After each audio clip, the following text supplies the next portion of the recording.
Welcome back to Homeopathy at Home with Melissa. Hi, Melissa. Hi, Bree. I'm excited again to do another Materia Medica Monday with you. These are always so fun because we learn and grow as we're teaching it. Right. I think sometimes you and I have talked about how we see the same things or similar things come up around the same time. So we use a lot of the same remedies for a little while. So this is just bringing back up some new stuff for me. Yeah, it's great. And it's fun comparing. So today we're going to talk about carcinosin. So carcinosin, I really love this remedy, and it is the cancer nosode. And so I've got a lot of experience using this remedy, so I don't want there to be any fear around using any remedy. There shouldn't be any fear around using any remedy, but I think some people are afraid to use something that's called a cancer nosode. What I want to say is if it's the right remedy, there's not going to cause any trouble. But also, if it's the wrong remedy, as long as you stay within the guidelines of 8 weeks, okay, and then reassess your situation, then you're not going to move over into anything. There's no overdosing or true side effects with homeopathy. So there's aggravations and there's provings, and you can watch or listen to our podcast on aggravations versus provings to know more about that. So I'm going to go over here and we are going to talk about carcinosin. So I like to use carcinosin in a 30C or a 200C usually. I like to do a 30C maybe just once per day. If I do 200, I'm probably just going to do once per week. There are some of my clients who use 200C every day, and that's not usually, it's their own, they decided on their own to do that, and they do just fine with it, and so we just go with it.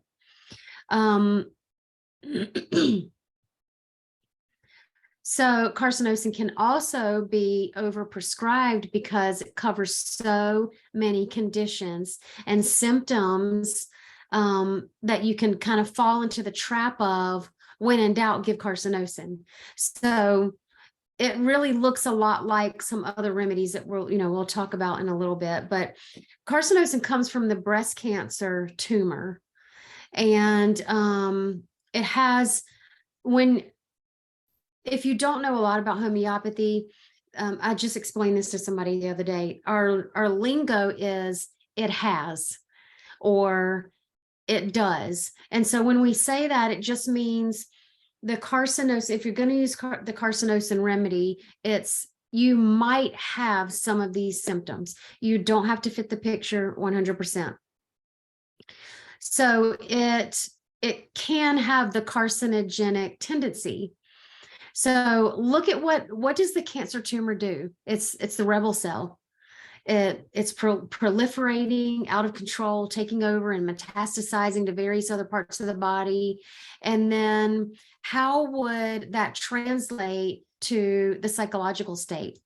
So that's kind of how we can think of remedies in their pictures and when we would consider them. So think about, to what extent is the person trying to control everything? Because that's what carcinosin does. They need to control everything. And like the tumor, something is out of control in my own organism. So how do I rein that in? How do I best control that? Because the person who needs carcinosin really has a big need to control. So this person lives in a whole lot of shoulda, woulda, coulda. The idea of the clash between conformity and rebellion. So they are conflicted. Underneath the conformity, there's a rebel. So they look like they've got it, not that they have it all together, but they conform, they follow the rules, but there's a rebel in there that maybe used to come out in their teen years or will come out again later in life, or can just sometimes pop up. And so the carcinosin child is easy to see, but the adult is harder to peg because there are layers of suppression. And so we don't see the rebellious side of adults because we have this maturity, right? This maturity where we hide it, we stuff it, and we call it maturity. That's why I did my air quotes. But so there's this rebellious side, but we see the conformity on the outside. So close to carcinosin, like I was saying earlier, there are some remedies that look a lot like carcinosin, and those are Natrum, Sepia, and Staphysagria. Those are all controlling. They all hold in the impulses, and they are carcinogenic remedies. So again, control, control, control. Carcinosin is constantly controlling things. What does that look like? You know, when I say that, Bree, can you, and I don't mean to put you on the spot, but can you give an example of what it kind of looks like when somebody needs to control, or is there a word that comes in your mouth? Okay, and I would think in an extreme sense, you have OCD, where that's really, you're controlling. I don't like, not the term weird, like abnormal things matter so much. OCD is very extreme. But then I also think of, often I can tell what my issues are by looking at what upsets me the most. So if you can look at your situation and say, why am I stressed out here? Why am I anxious here? That's kind of what those layers of suppression are that we're talking about. Where we learn to control these feelings of, I want to be in control, by calling it something else, or avoiding those situations. If you look at something that you're like, I don't want to go do that because I don't know what's going to happen. And I think sometimes it can look like anxiety. Exactly. That's exactly what I was going to say. So when I see somebody trying to control everything, I automatically think anxiety. Even criticism, if you're hypercritical, if you leave a situation and you're like, well, they should have done this, they could have done this, shoulda, coulda, woulda, not necessarily always yourself. I think some people project onto other situations, and they could have run this event better if they would have done all of these things this way, or this person wouldn't have to feel this way if we look at everybody else's lives and control them. You could also tell really quickly if there's your beautiful family members, like, you're always so controlling. And we're like, no, we're not, you know? Yeah. It really does. It literally breaks my heart when I see a person wanting to control everything, because I know the deeper thing is anxiety. And I know that they are tormented. A person who feels like, do you think it's flip-flop? Do you think we want to control, and because we can't, it manifests as anxiety? And we often cover the anxiety, but don't deal with the control problem, if that makes sense. Yes. Yeah. So and I'm speaking from experience, personal experience. I used to want to control everything because I was worried, because if I wasn't in control, nobody else could do it right. Pride. If your way is always the best way, or nobody else can do it as good as you, that is pride. Okay. I see what you're saying then, where your anxiety caused your need to control. Okay, so I do think it can work both ways. And then some people's need to control causes anxiety because they can't. Oh, yeah, absolutely. So driving, I always drove everywhere, even as a teenager in my 20s, always drove everywhere. And so probably one of the hardest things that I've had to do is ride with my teenagers as they get their driver's license. I am like, inside, I'm beside myself. And have you ever used Carcinosin? I haven't. You have used Sepia though. Sepia. Sepia and Ignatia. So it's scary. It's scary for me to ride in a car with somebody else because I'm not in control of that car. That is like a really tangible picture of not being in control. I literally don't have the wheel. I don't have the pedals. Yeah. I'm just riding along here. You're sitting there. You're just sitting there like, you're the mercy person. We used to talk in my girls' small group. This is a side story, but kind of goes with this about how like parents will tell kids like, come on, just get in the car. We're gonna go do something good or we're going somewhere. And how little kids just like either okay, I'm gonna go in the car, wherever mom and dad drive is fine, or they're gonna throw a big fit and be like, I don't want to go do that, even if because they don't know what's coming. Anyway, short version of the story is we used to just start telling the girls, just get in the car. Like let go of your control and you just get in the car and let God drive, essentially. So Yeah. yeah. So, Natmur, I've taken Natmur also. So that's a lot like All the other ones. Yeah. I've never taken Staphysagria. Oh yeah. So I'm getting better with each child that I have to ride with. I get better, but it's been a really hard thing. And I am so thankful that Paul does not like to drive because he drives all day, every day. So every time we go anywhere, I drive. I'm happy. He's happy. Everybody's happy. So back to Carcinosin. And you know what, guys, I hope that those of you listening to this, me putting personal things out there like that make you see I don't have it all together. I don't have this perfect health or life just because I have every homeopathic remedy there probably ever was made and all the knowledge. I don't have it all together. So I am just human. So Carcinosin it's also a big remedy for OCD. So obsessive compulsive, they must do it their way. But they're not able to really express themselves. So their way becomes blurred, like they don't really know what it is because they conform to society's view or society's views and society's thoughts of what should be done. So it's blurry, like what? You want it done your way, but you're also trying to conform. So this got a lot of people pleasing, Carcinosin, and also perfectionism. So it must be done perfectly. Carcinosin is great for mothers. So moms sacrifice everything for everyone else. They don't care for themselves, and so that they can care for everybody else. And that is a great factor or symptom of carcinosin. So they work themselves into the ground for other people. And they have to be so right and so good that they give themselves no rest. So is that Mary or Martha? That is Martha. Okay. Right. We want it to be like Mary washed the feet of Jesus. Yeah. With her. Yeah. So they have suppressed rebelliousness, so they can conform and please people. They look out on the world and see chaos and they need to control it.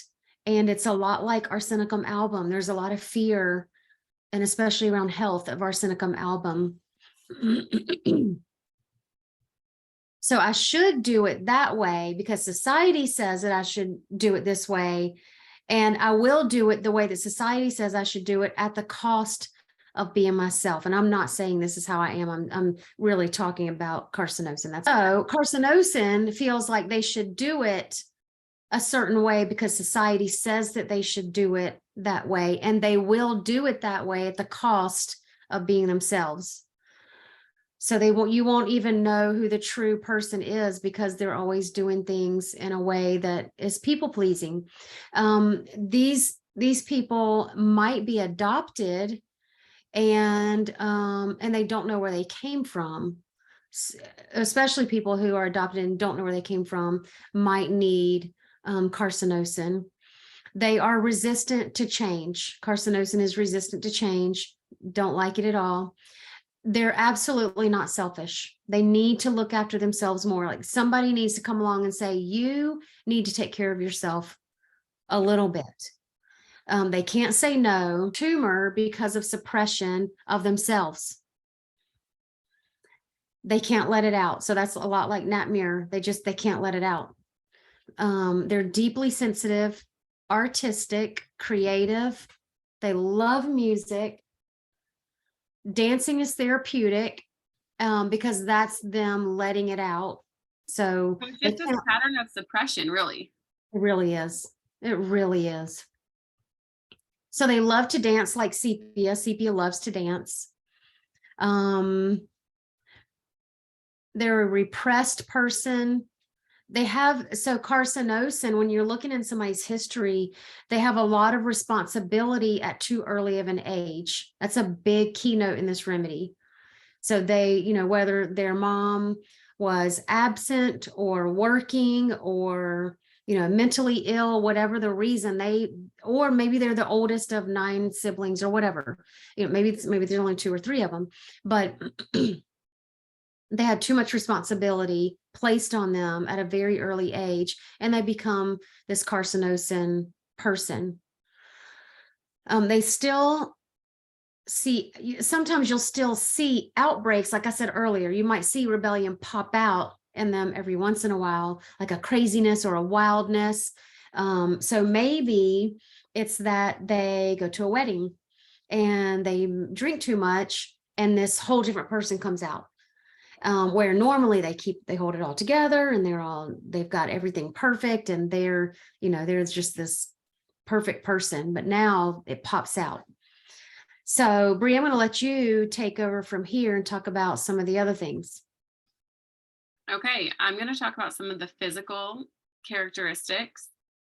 So these will probably have a wide variety. This is going to cover sometimes its appearance. One of the things is these people can be have a complexion, a very dark complexion. So either have origins, their families from Africa, India, just think a darker complexion. Babies or children may have very bluish whites of their eyes. Really blue. Yeah. Like you can see it. That Mhm. would be so interesting. I have never seen that, or maybe just never paid attention. They might have the tendency to have big moles or hair on unusual parts. So those are pretty distinguishing factors. They also may be incredibly sympathetic to the point of their own detriment, which we mentioned before. So that's like a mental picture too. Might have anticipatory anxiety, or they're just high anticipation people, worried about things going out of control, similar to arsenicum, like we mentioned, nitric acid, like a podium. They may love thunderstorms. Might be a person that has a lot of nail biting, which is also a Nat Mur, is a nail biting remedy. So that's a cool overlap too. They may have the feeling as if something is trying to break out, which is that control thing, right? They're trying to control what's happening internally.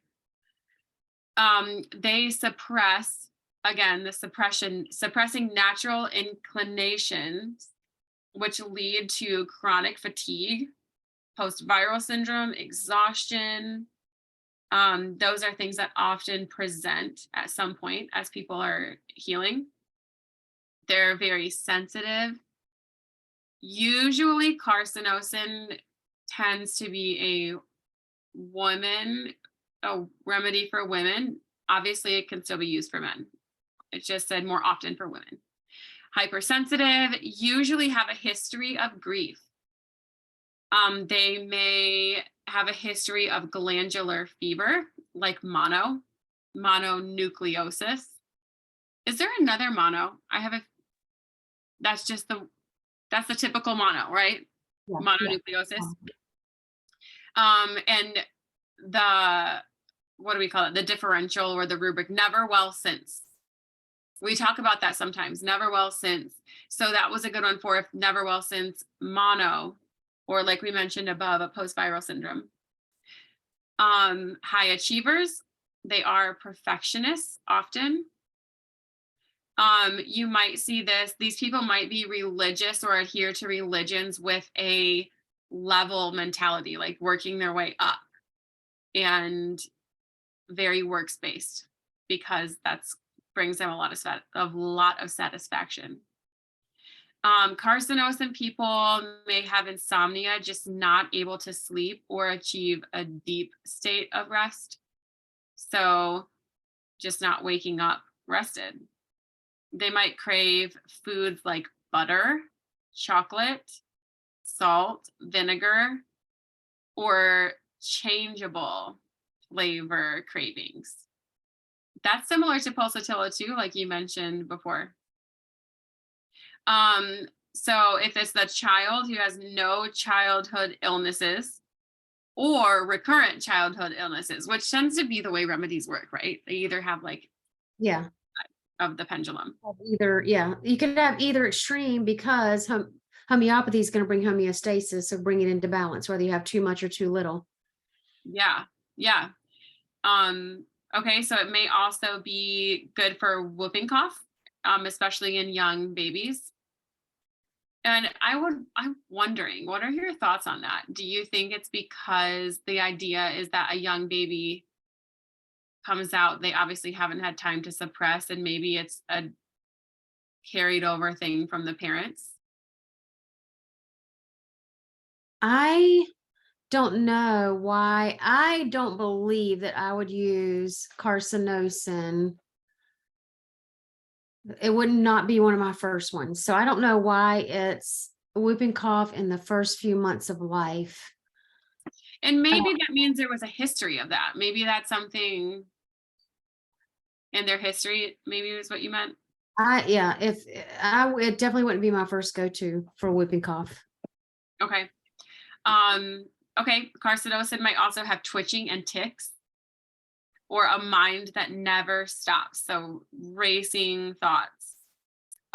Could be, we've talked about lots of suppression. So you might see somebody who has suppressed anger and gets cancer or a tumor develops.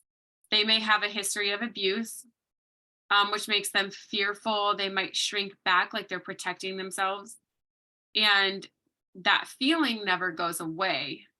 So they're constantly trying to protect themselves, which brings exhaustion. Very fastidious people, maybe a family history of cancer. That's a big one. I think we ask people about too, is a family history of cancer. They may weep while talking about their symptoms. Also can be good for constipation or worms. Probably not the first ones I would think of for constipation or worms, but carcinosin's really not like a first remedy in my mind. What would you say about that? Yeah, I would. That's exactly what I was going to say. It's never a first remedy that I would go to, unless. So I guess I shouldn't say never. Okay. I think the only time I would use carcinosin as a first suggestion is that maybe the person has tried all the normal things themselves and nothing's worked, or the picture matches so closely and it hits so many things in that, and it just screams carcinosis. And then I would just be like, wow, I mean, if this fits so well, there's no reason not to use it first. But it's Right. just not, like I said, with whooping cough, I would go ipecac or, blada or some other kind of remedy, antimonium, whatever, before Okay, one. so maybe if we're thinking like acute, that's the word. I could not think of the word acute. Like in whooping cough is something, if you notice maybe they're having recurring illness like this Yeah. mentioned, or recurring constipation as part of the big picture, of course carcinosin could fit. But like worms, even I wouldn't think carcinosin for worms unless I just couldn't get rid of it and there was other big contributing factors. Yeah. Is at least where my mind goes, but you've been doing this a lot longer. Yeah, so we talk about carcinosin in our miasms class. So go and purchase Look it that. up. We'll No, purchase it's done. Say that part again. It's okay. Say Okay. just start it though. We talk about it. Yeah. Okay.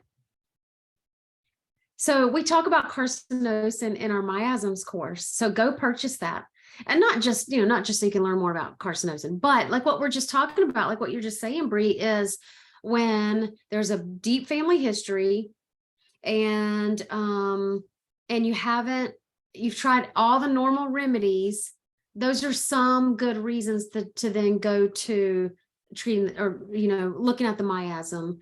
And so the miasms course, carcinosin is a big remedy in that course. So go see that on my website under the courses tab. And I hope that blessed you. Carcinosin is a great remedy. Don't be afraid of it. Don't use it willy-nilly. Like, we don't use any remedy willy-nilly, but if it fits, use it.